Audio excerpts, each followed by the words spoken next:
যে শতভাগ পেশাদারিত্বটা বজায় রাখতে গিয়ে দেশ বিদেশের আক্রোশের শিকারটা কি হলেন? অবশ্যই হলাম। কি হলেন? এই যে এখন হলাম, কি মানে এই যে একটা যে ইয়াটা আসলো, ঠিক আছে না, হয়তো যে আমি যদি ওই রকম যদি আমি ধরি মাছ না ছুঁই পানি টাইপ যদি আমি দায়িত্ব পালন করতাম,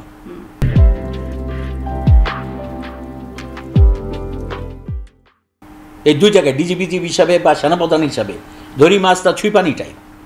ঠিক আছে না,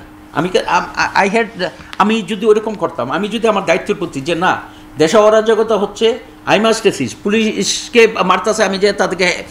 অ্যাসিস্ট করবো, এখানে হলো যে পেট্রোল বোমা মারতাছে ইয়ে করতেছে আমি অ্যাসিস্ট করবো, এইটা যদি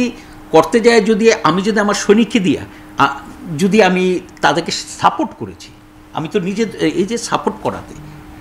যা যদি ওখানে যদি আইন শৃঙ্খলা যদি কোনো জায়গায় যদি ইমপ্রুভ করে থাকে,